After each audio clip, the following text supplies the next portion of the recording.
Nitong weekend, arestado sa Quezon City si DPWH Mimaropa Engineer Dennis Abagon na isa po sa mga inisyuhan ng arrest warrant ng Sandigan Bayan kaugnay sa issue ng questionableng flood control project sa Oriental, Mindoro.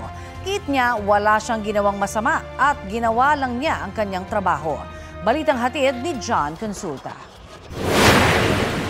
Ilang beses kinatok ng mga operatiba ng NBI ang gate ng bahay na ito sa Quezon City. Nang wala raw nagbukas nito, gamit ang isang improvised na tuntungan, inakyat ng NBI NCR at NBI Technical Intelligence Division ang gate nang mabuksan. Agad pumasok sa garahe ang mga operatiba, ilan sa kanila may mga dalang baril.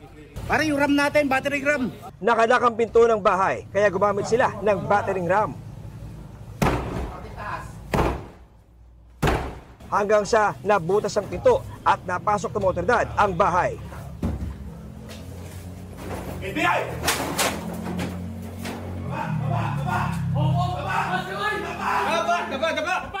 Inabutan sa paanan ng hagdan si DPWH Mimaropa Engineer Dennis Abagon. Ano pangalan mo? Abagon, positive.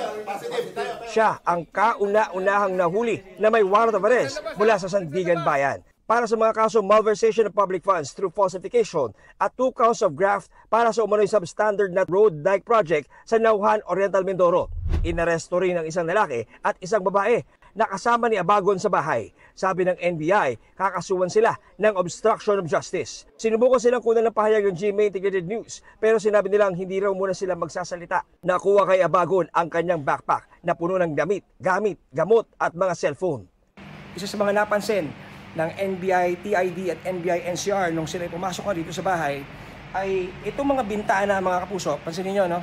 Imbis na bukas, exposed, no, para makapasok ang ilaw, liwanag sa bahay, ay natatakpan na ng mga kalendaryo, no? Kitang-kita natin dito, mga kapuso, no, ito. So marahil ito ay para matakpan yung view, no, dito sa loob ng bahay at hindi makita yung kanilang galawan at kung sino nasa loob ng bahay.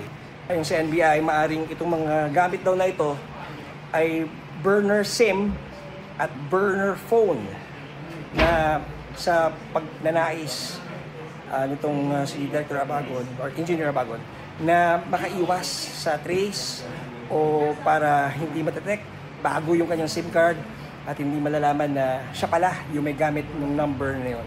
Kinumpiska ng NBI ang lahat ng kanyang gamit at isa sa ilalim sa forensic investigation.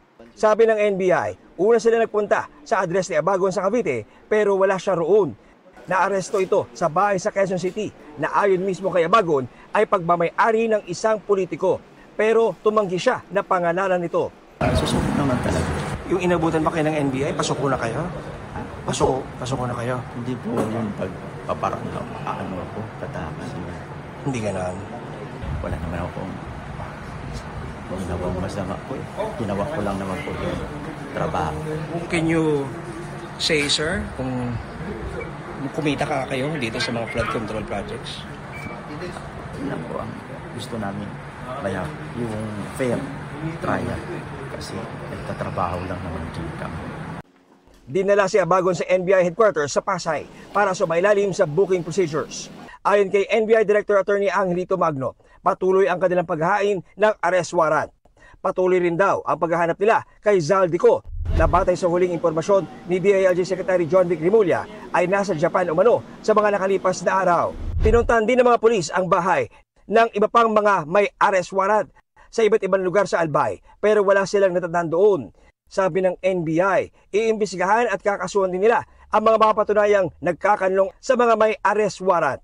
Panawagan pa ng NBI sa mga may arrest warrant, sumuko na sila sa mga otoridad. John Consulta, nagbabalita para sa GMA Integrated News.